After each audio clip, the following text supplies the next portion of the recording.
Tiago, capítulo 5, a partir do versículo 13.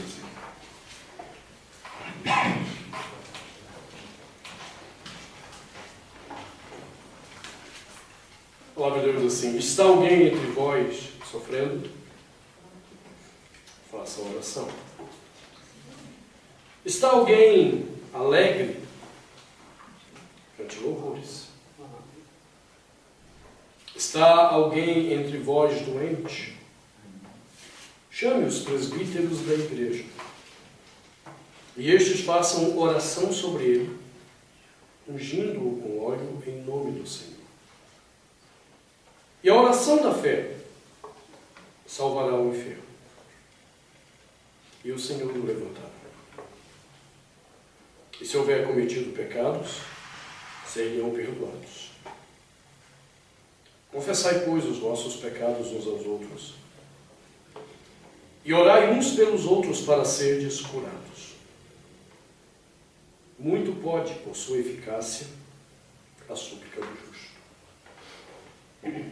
Elias era homem semelhante a nós, sujeito aos mesmos sentimentos, e orou com instância, para que não chovesse sobre a terra. E por 3 anos e 6 meses não choveu. E orou de novo. E o céu deu chuva. E a terra fez germinar seus frutos. Palavra do Senhor. Demos graças a Deus. Oremos ao Senhor mais uma vez. Deus, te agradecemos em nome de Cristo Jesus por esse tempo que o Senhor nos dá agora com a tua palavra. Ajuda-nos, Senhor, a compreendermos o que lemos nesta hora.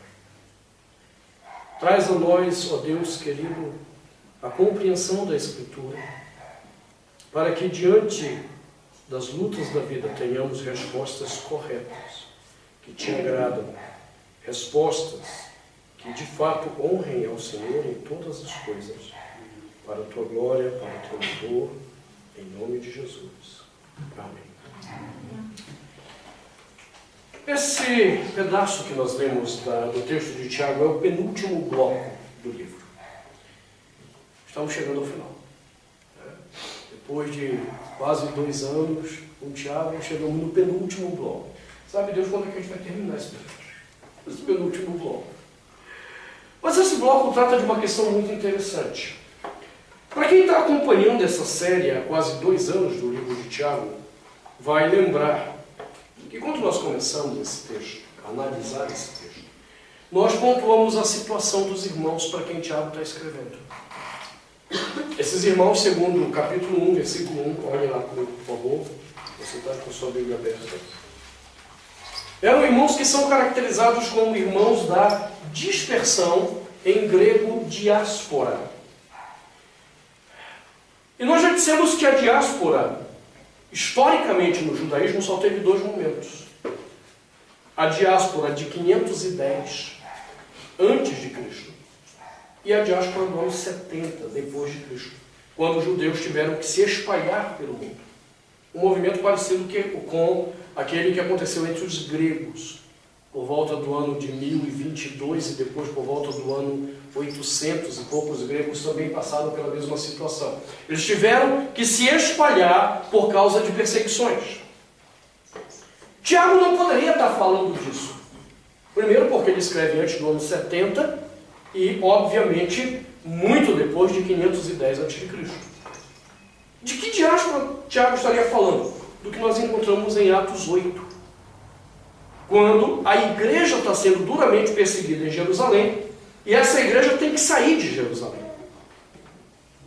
Porque a situação era eles tinham 3 opções. Ou ficamos em Jerusalém e negamos nossa fé. E aí fica tudo em paz, porque agora não somos mais cristãos. Ou nós ficamos em Jerusalém e colocamos em risco toda a nossa família. Morre pai, mãe, filho, morre todo mundo. Os filhos que não forem mortos vão ser vendidos como escravos. E tudo que nós construímos nós vamos perder.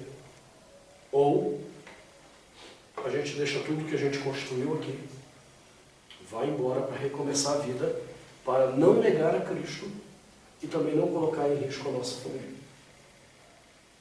Esses irmãos de Jerusalém decidiram abandonar tudo e recomeçar a vida do nada. Tiago, então, vem instruindo esses irmãos a respeito das grandes lutas que eles estavam passando. Você já pensou que é recomeçar a vida? Depois de família constituída, você tem que começar tudo de novo. Ele vem fazendo uma série de instruções.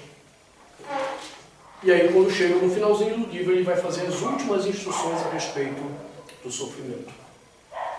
Observe que a grande questão dele, a partir do 13, é o contraste entre o sofrimento e a alegria.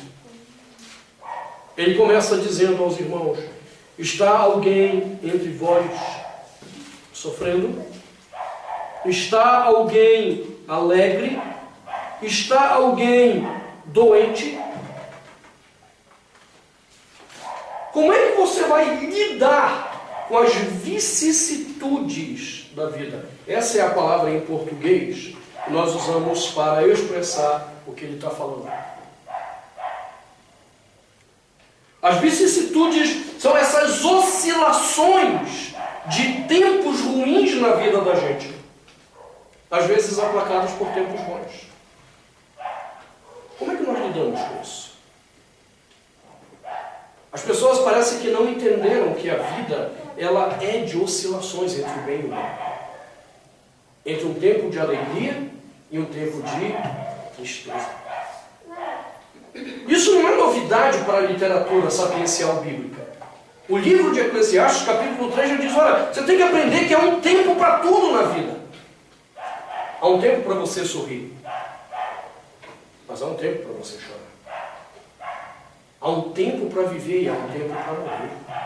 Há um tempo para plantar e há um tempo para pegar a escassez. A vida ela é de oscilações. Por quê? Porque segundo Jesus, os dias que nós vivemos, eles são por natureza maus. Eles carregam a maldade do pecado e as consequências do pecado na história. Então o meu tempo nunca vai ser um tempo tranquilo, de paz e amor, só alegria, só bênção, como muitas igrejas tentam nos ensinar e fazer acreditar nessa mentira. Não, porque se você fizer isso aqui e você fizer a campanha tal, vai ser só bênção, não. É só vitória. E tem uns cânticos aí, né, que ainda ajudam para... É só vitória. Só vitória, só bênção. Não, isso é mentira. Biblicamente isso é mentira. A Bíblia nunca nos ensinou Alice no País das Maravilhas. Até porque Alice no País das Maravilhas tinha a rainha querendo cortar a cabeça dela o tempo todo. Olha que País das Maravilhas. Até o Alice no País das Maravilhas é mais real do que o que muitas igrejas estão pregando sobre a vida por aí. E Tiago está dizendo para nós, meus irmãos, você está sofrendo? Então isso é normal. Você está alegre? Porque também é normal. Você ficou doente? Isso é normal. É interessante que a Bíblia não diz que essas coisas são problemas de pessoas não espirituais. Você está sofrendo porque, irmão, você não é espiritual, você não tem orado muito, você não tem jejuado. Você está doente. Puxa vida, você deu margem para o inimigo entrar na sua vida. Não, a Bíblia em momento algum coloca essa realidade. A Bíblia sempre nos ensina que a vida é feita de oscilações. E são várias vezes que os membros da nossa igreja têm ouvido dizer: cara, seja extremamente grato a Deus e saiba viver bem o tempo que Deus te dá, que é o tempo de alegria. Porque vai vir o tempo de tristeza, vai vir o tempo de dor. Não se iluda. Hoje estamos bem. Eu não sei amanhã. O que eu sei é que se o tempo está bem hoje, vai vir um tempo difícil na minha vida também. É assim que a vida funciona. E a menos que você aprenda a responder bem a isso, você vai se machucar. Se você não souber responder à vida adequadamente, a essas oscilações dela, as oscilações que parecem aquele negócio lá do cardiologista, quando você vai lá fazer os exames, aí vai lá em cima, aí vai lá em cima e volta lá para baixo. A vida é assim. Se você não sabe responder bem, como vai ser a tua vida? Bom, você pode ser uma pessoa frustrada. Você não aprendeu a responder a vida. Então você se frustra, você cria expectativas em torno de uma vida boa, de um mundo, e aí de repente não acontece. Frustração. Desesperança. Às vezes as coisas estão indo bem, e aí do dia para a noite, literalmente, a casa cai. Literalmente isso. Nós temos um aluno na nossa faculdade que, no final do ano passado, a casa dele pegou fogo. Você entende? Os anos construindo, colocando coisa lá dentro, a casa pegou fogo e deu perda total. Às vezes do dia para a noite. E então, se você não aprendeu a responder à vida, bate a desesperança. E aí vem aquela, ó céus, ó vida, ó azar. Ou, de uma forma mais filosófica, você diria, ó, e agora quem poderá nos ajudar? E com certeza não é o Chapolin Colorado. A vida é feita de oscilações. E se você não responde bem, você vai viver uma vida frustrada, você pode viver uma vida desesperançada, e isso quando você não adoece. Por que você acha que ele está mencionando doentes aqui? Perceba que a doença aqui está atrelada a uma resposta errada sobre a vida. Pessoas estão adoecendo porque não sabem responder.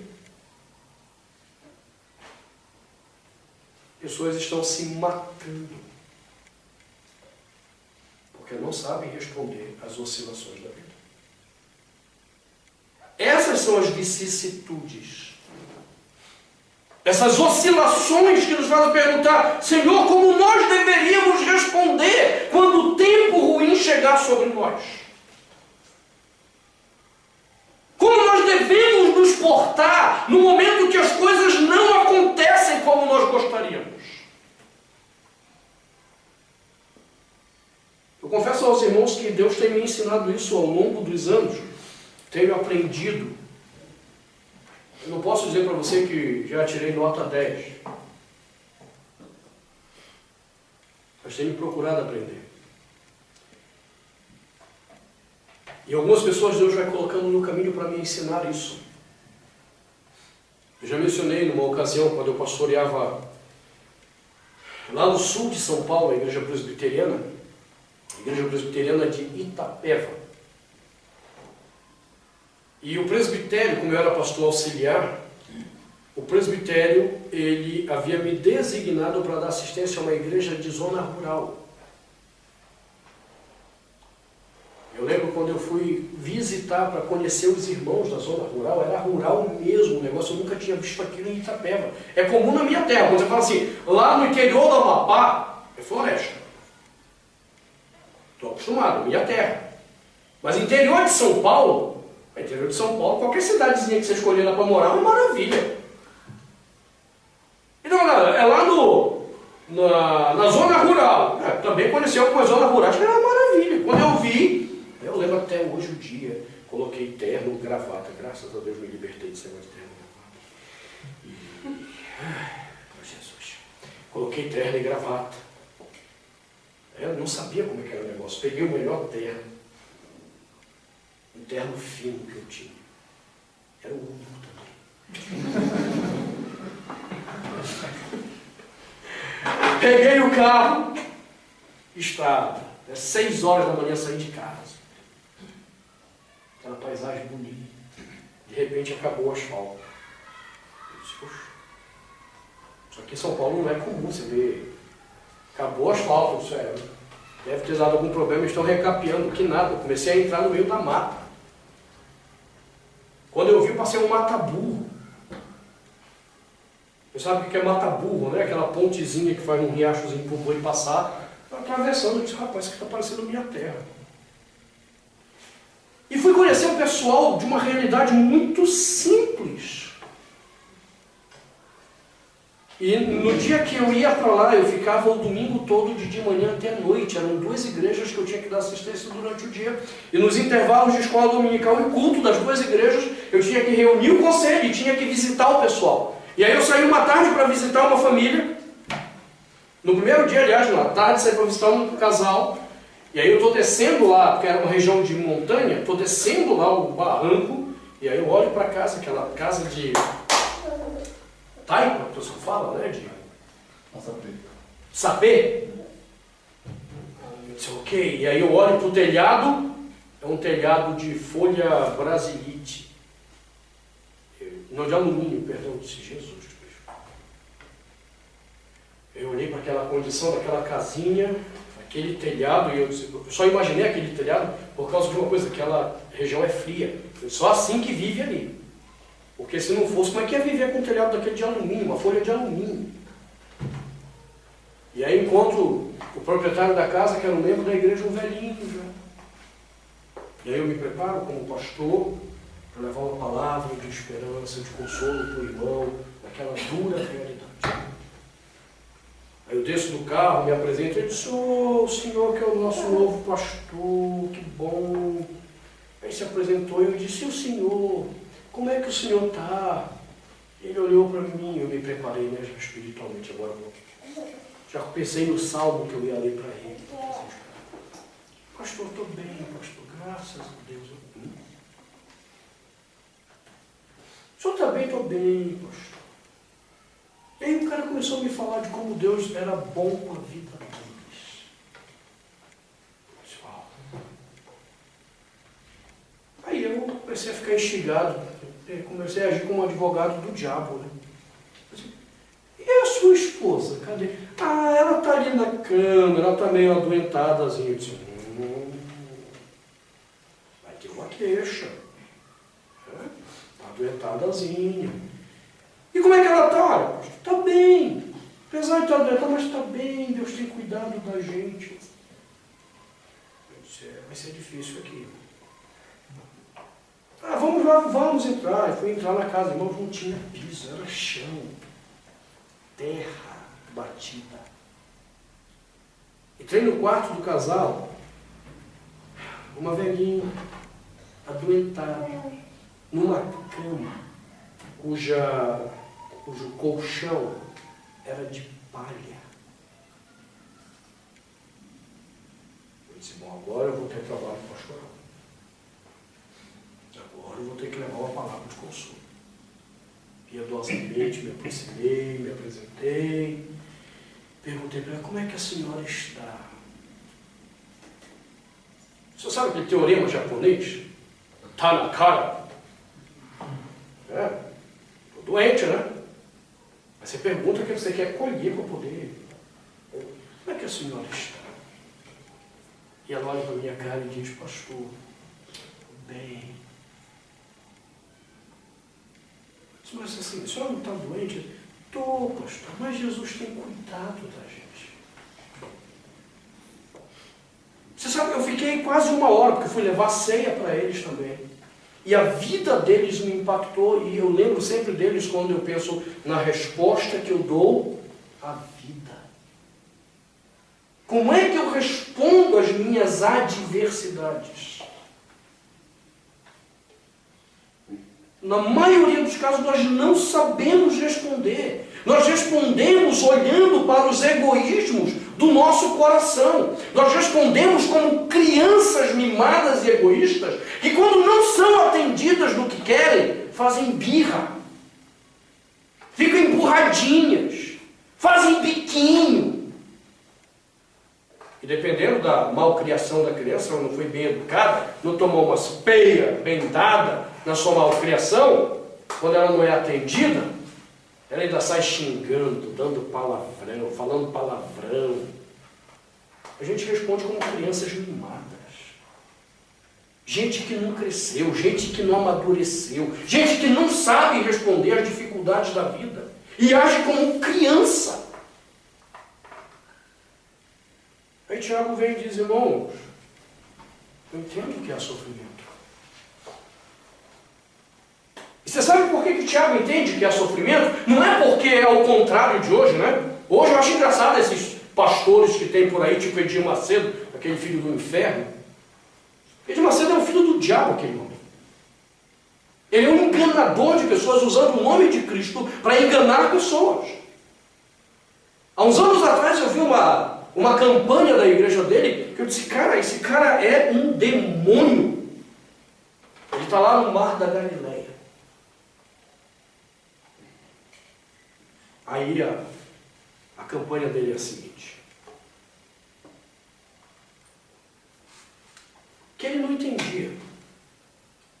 Por que Deus não abençoava alguns irmãos? Porque Deus tinha dado muito para ele, Edir Macedo. E deu bastante, viu? Olha, se foi Deus. 99% da Record é dele. Isso aqui está em cartório mesmo. É dele. E 1% é da esposa. Olha. Sem contar a máquina de fazer dinheiro que é a Universal. Sem contar um monte de outras empresas que eles têm ligadas à Igreja Universal. Aí esse cara diz, olha, eu não sei por que Deus deu muito para mim, não sei por que Deus não tem dado para alguns irmãos. Mas eu realmente me coloquei diante de Deus e disse, Senhor, eu não aceito essa situação para os meus irmãos. Que o Senhor vai ter que mudar a vida deles. E olha, o cara está lá em Jerusalém, no Mar da Galileia, enquanto o pobre coitado que está ouvindo está lá no casebre, ou está em casa mesmo, passando fome, desempregado, enfermo, e o Senhor vai ter que mudar a vida deles. E como é que o Senhor vai mudar a vida deles? Bom, eles vão participar da campanha X, e eles vão trazer tanto a Deus, maneiro, e agora Deus vai mudar a sorte deles. Perceba como Tiago é um líder diferente. Tiago está escrevendo esse texto, os irmãos tiveram que fugir para preservar a vida. Você sabe onde é que está Tiago? Ele não está numa mega igreja.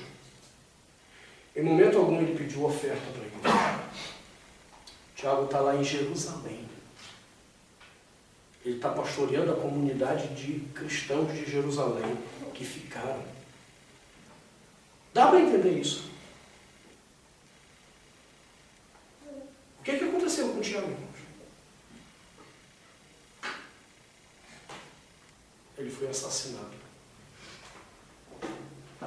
O cara sabe que é sofrimento. Ele não está falando do lugar daquele que está sentado numa bela mansão, com piscina e hidromassagem. Não, ele está lá no meio da perseguição com aqueles que não foram embora, que estão sendo mortos, e ele também vai ser morto. Ele sabe que é sofrimento. Então quando ele está escrevendo, olha, tem alguém entre vocês sofrendo, ele sabe que é sofrimento.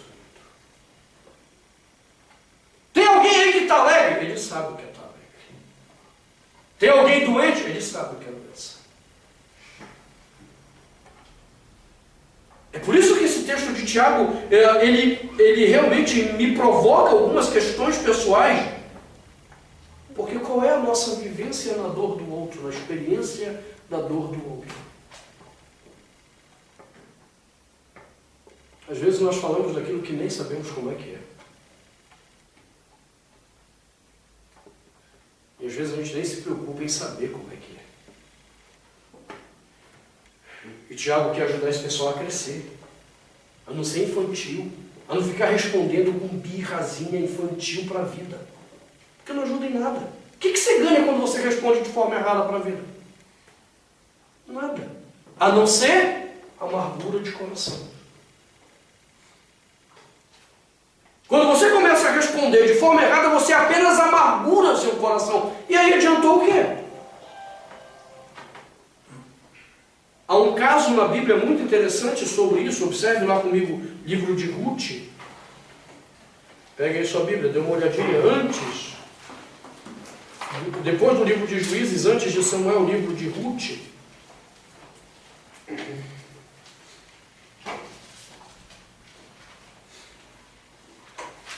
Capítulo 1, há uma mulher chamada Noemi. Diz que nos dias em que julgavam os juízes, houve fome na terra.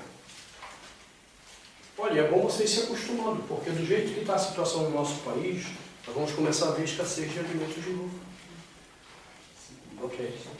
Nós vamos começar a ver escassez. Se Deus não se compadecer do nosso país e mandar chuva, o negócio vai ficar feio. A essa estiagem, eu não sei quantos de vocês acompanham o CBN ou o Band News pela manhã, os analistas estão dizendo que o negócio vai ficar feio. Isso acontece como? Do dia para a noite. É alguma coisa previsível? Não. Então o texto diz assim, houve fome na terra deles, e um homem de Belém, de Judá, saiu a habitar na terra de Moabe, com sua mulher e seus 2 filhos. Este homem se chamava Elimeleque, e sua mulher Noemi. Os filhos se chamavam Malom e Quilom, efrateus de Belém de Judá. Vieram à terra de Moabe e ficaram ali. Tinha fome. Olha o que aconteceu. Morreu Elimeleque, marido de Noemi, e ficou com ela seus 2 filhos. A lei antigamente, nesse período, dizia, bom, o marido morreu, os filhos cuidam da mãe. Então, ela tem 2 filhos, os quais casaram com mulheres moabitas. E o fato de casar não tirava deles a responsabilidade de cuidar da mãe. A lei exigia que eles continuassem cuidando da mãe, porque ela é viúva. Então diz que eles casaram com mulheres moabitas, era o nome de uma Orfa e o nome de outra Ruth. E ficaram ali quase 10 anos. Morreram também ambos, Malom e Quilom. A mulher perdeu o marido, a mulher perdeu 2 filhos, numa época de fome, em que eles estão numa terra melhorzinha, mas que depende do trabalho dos filhos para viver. Ficando assim a mulher desamparada de seus 2 filhos e de seu marido. Então se despediu com suas noras e voltou da terra de Moabe. Porquanto nesta ouviu que o Senhor se lembrara do seu povo, dando-lhe pão. Aí as noras querem ir com ela, porque elas também estão desamparadas. Então Noemi diz para elas voltarem para suas terras. Ruth decide ficar com elas. Mas observe que no versículo 12, quando ela está dizendo para as meninas voltarem, ela diz assim, tornai filhas minhas, ide-vos embora, olha só, porque sou velha demais para ter marido. Ainda quando eu dissesse, tenho esperança, ou ainda que esta noite tivesse marido e houvesse filhos, esperá-los íeis até que viessem a ser grandes, porque a lei dizia que se ela gerasse filhos, as noras podiam esperar que esses casassem, porque eles não deixaram descendentes. Eles tinham que gerar filhos. Só que assim, até arrumar um marido, casar, ter filho, eles crescer, se não esperar, vocês vão ficar velhos. Aí ela continua. Abster-vos-ias de tomar desmarido? Não, filhas minhas. Porque por vossa causa, a mim me amarga o ter o Senhor descarregado contra mim a sua mão. Como é que está o coração dela? Amargurado. Disse Noemi, versículo 14, então de novo choraram em voz alta. Orfa, com um beijo, se despediu. Entendeu que o negócio era melhor ir embora. Se despediu da sogra, porém Ruth se apegou a ela. Disse Noemi, eis que tua cunhada voltou ao seu povo e aos seus deuses. Também tu volta após tua cunhada. Disse, porém, Ruth, não me instes para que te deixe e me obrigue a não seguir-te, porque onde quer que fores, irei eu, e onde quer que pousares, ali pousarei eu. O teu povo é o meu povo, o teu Deus é o meu Deus. Onde quer que morreres, morrerei eu, e aí serei sepultada. Faça-me o Senhor o que bem lhe aprouver, se outra coisa não seja a morte que me separe de ti. Percebeu a resposta dela? Não é uma resposta de entrega como da sogra dela. O meu coração não está amargurado. Como é que você responde a vida? Como criança? Infantil? Tolo? Tiago vai olhar para esses irmãos e vai dar algumas dicas de como sobreviver a esse tempo. Então ele começa dizendo, está alguém entre vós sofrendo? Faça oração.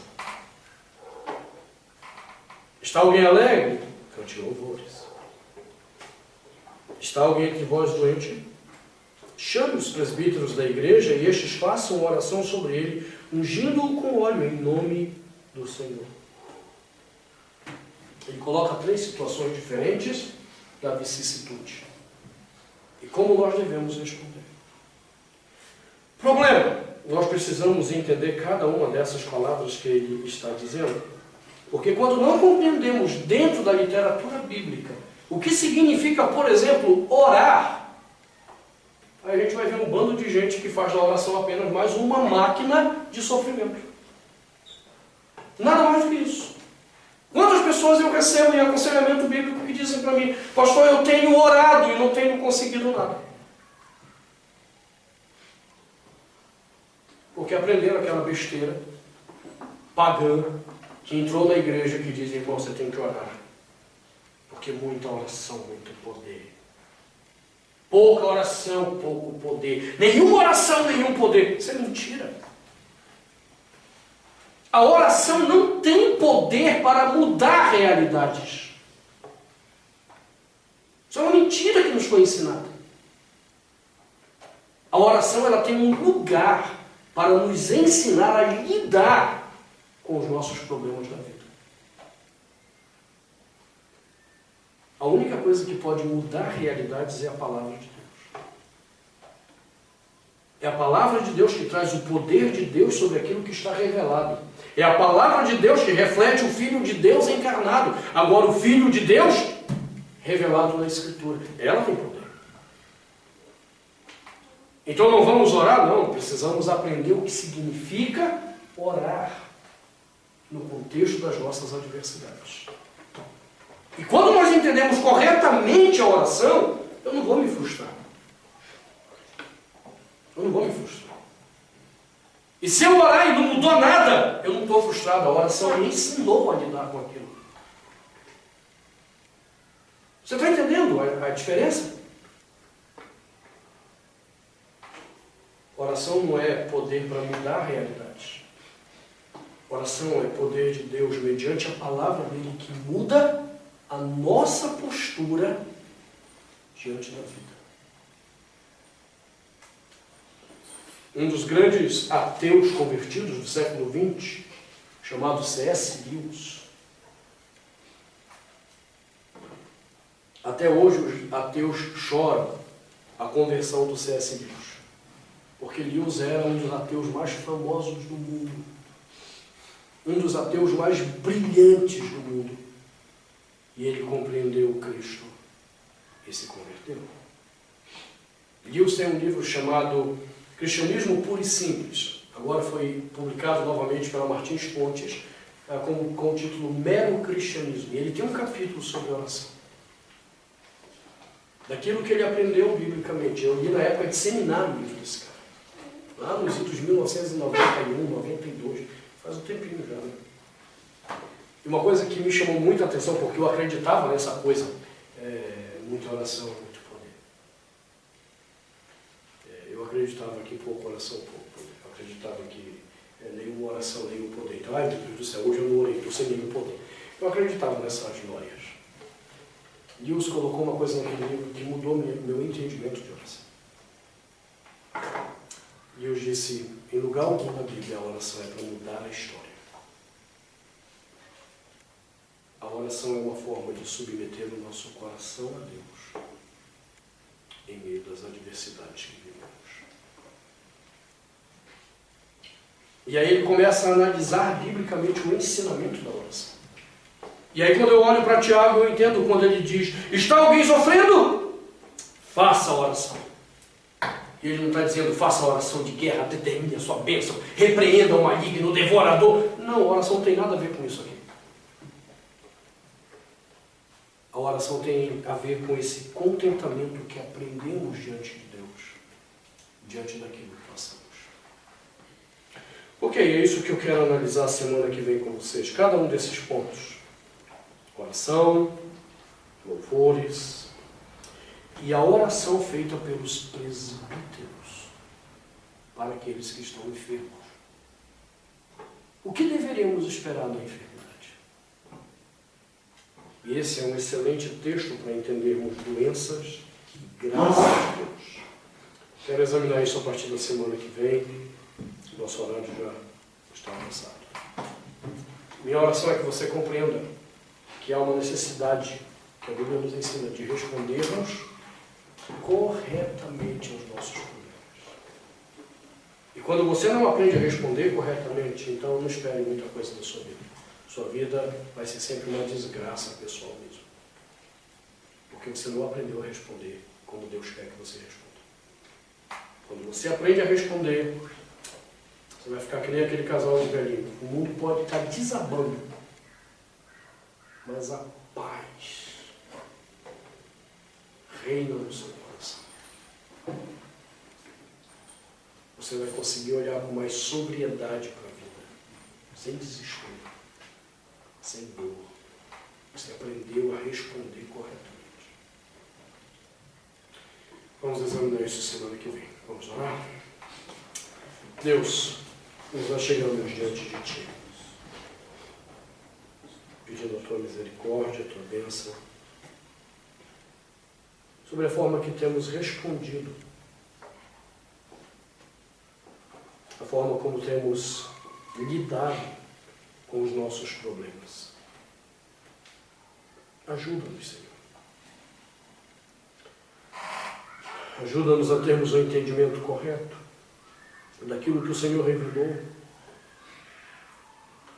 para que não sejamos como crianças tolas, que ficam brigando por coisas tolas, que ficam brigando pelo que é impossível, como crianças que choram por leite que foi derramado. Nos ensina a dar respostas corretas à vida, respostas que Te agradam, respostas que reflitam o Senhor na nossa maneira de viver. Obrigado pela revelação dessa palavra, porque ela nos instrui. Obrigado porque um dia foi do Teu agrado usar a vida de Tiago para nos ensinar essa verdade. Obrigado, Senhor. Traz luz ao nosso coração.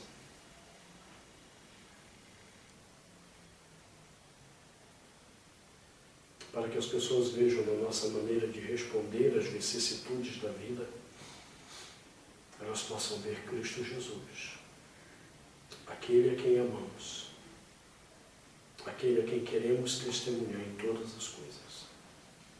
E é no nome de Jesus que te pedimos isso, Senhor. Amém. E que a graça e a paz do nosso Senhor e Salvador Jesus Cristo, o amor de Deus, o nosso Pai, a comunhão, a consolação e o poder do Espírito Santo de Deus seja com a tua vida, meu irmão, menina. Seja com a tua história em meio às tuas lutas. E seja com todo o povo de Deus, espalhado em toda a face da terra, hoje e para sempre.